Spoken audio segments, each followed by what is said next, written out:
The halls of this accursed place rang with naught but the horrified screams of certain people in cells. Only one such cell remains silent. Within its black-painted, featureless metal walls lies tied two men. One such is a Retherian, as humans describe them, blood elves.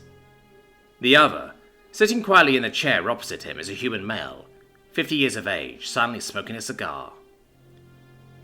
"What are you doing here, human? We've been here for an hour. I will tell you nothing," the elf finally yelled out. The human remains silent. "My brethren will be here. Our fleet is 10 times the strength of yours, and our armies more so. You stand no chance." The human smiled, in a way that made the elf even more uncomfortable than he already was. "You smile now, human, but we will glass your planet. You will make fine slaves for the Empire. I'm thinking maybe you will make a nice footstool." The elf laughed defiantly. The human silently just dragged on his cigar, the pale light from the fabric and leaf stick glowing brightly with every breath. "Do you know who I am? I am Grand Admiral Altharius Chant of the Third Fleet. My men will not rest until I am back in their command again. You have no idea what your pitiful race has done to themselves." Altharius let out another mocking laugh. The human simply smiled again, dragging on his cigar. He moved from his seat and moved a hollow-bit screen with him, thumbing it at the Admiral. "Oh, please, human. We learned long ago that your offers of friendship were lies. The Katathari already told us about this." Altharius scoffed. The holovision screen turned on and showed a fleet, a human fleet aimed at the Katathari home world. There were thousands of ships, some of which were 5 times the size of the Empire's flagship. "Big deal. They have a fleet 5 times your size. Size is meaningless if you..."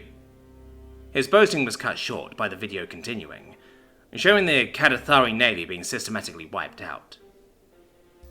10 minutes of this followed, and soon the battle was over, with humanity facing only marginal losses. The human chuckled somewhat sadistically and picked up a tool. Betsy. An old-fashioned pipe wrench. Your General Theratus is quite familiar with this. It took him 2 days of beating to finally die. The human started a new video clip, showing the best highlights of the Blood Elf General being beaten with a pipe wrench, to the delight of several humans and a few other aliens. The Admiral was forced to watch his old comrade being mercilessly bashed into a spotty pulp. The humans weren't asking him any questions, they were just hurting him. He was quite talkative too. After I collapsed his kneecaps, he gave us a lot of info, the human said, polishing the implement. The video continued, showing parts where the general began to enact what was considered treason. He was giving away troop movements, ship locations, locations of observation outposts and access codes to dreadnought systems.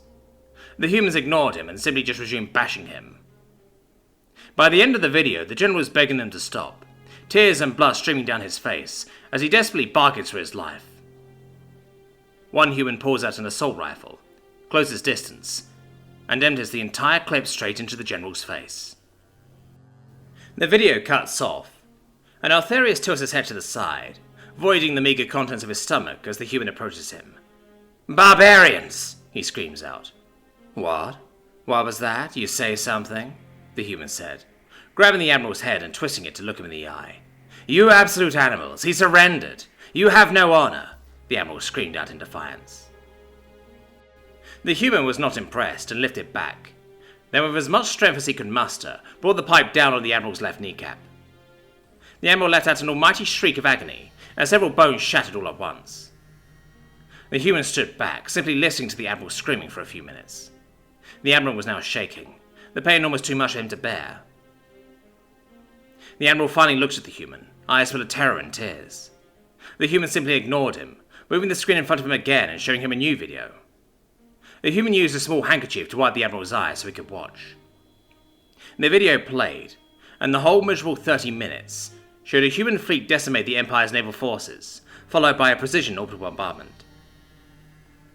The video switched between recordings of palaces and libraries being incinerated by orbital strikes, and images of Imperial warships being torn to pieces by absurd quantities of cannon fire. The video continued as the human warship fleet went into orbit and began obliterating everything on the planet's surface except the palace. The human paused the video.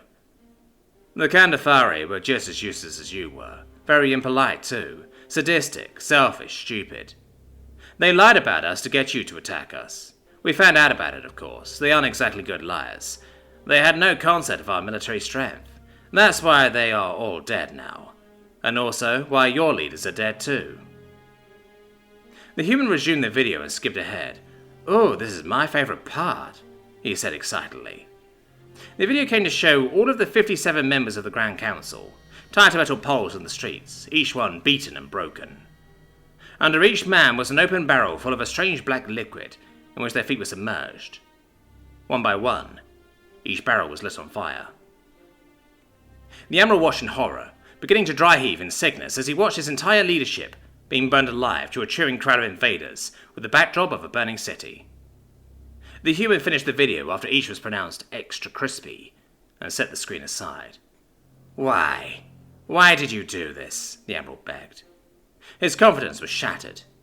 He was at this human's mercy, and this human had none to give. "My name is Reginald James Smythe.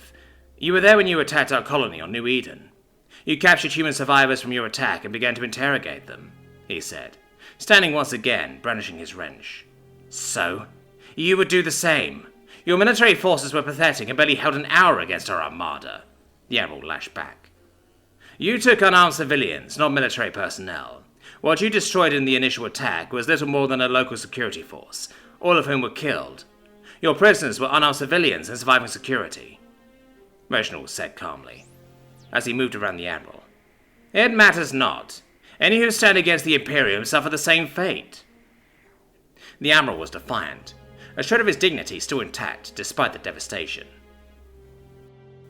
"When you were unable to get any information on our troop movements or state of our military from our citizens, who were only unarmed civilians with no bearing on our actions beyond their homes, you began to torture them for information," Reginald said, enticingly brandishing the tool. "So what? You are doing that to me right now. I will still tell you nothing." "Do you remember any small humans there with you?" "I know you do," Reginald asked, his tone of voice flat and monotone. "Of course," the admiral scoffed. "It was pathetic, honestly. I don't know why you even kept them. Were they pets or something? The bowling and screeching wasn't even entertaining. We were wondering what you kept them around for as we finished off the last one." Reginald lost it and bashed the admiral 2 times, shattering his right kneecap and nearly removing his right arm from his socket. The admiral screamed for a few more minutes, with Reginald patiently waiting, the expression on his face a mixture of pure unadulterated hatred, sadness and joy. Hatred for the individual in front of him, sadness for what he heard, and joy for the sound of his screaming. Reginald grabbed the admiral's head and made him look in his eye. "His name was Martin.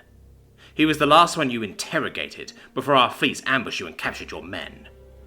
Reginald used the palm of his hand and slapped the admiral 12 times. "What use were those dwarves anyway?"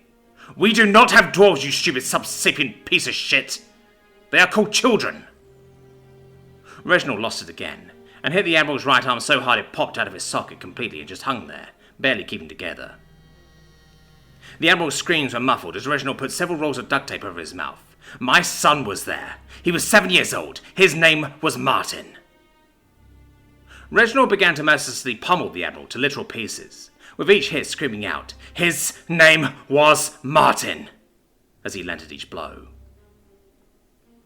2 weeks after this, 7 empires were reduced to ashes. A further 10 more were wiped out completely.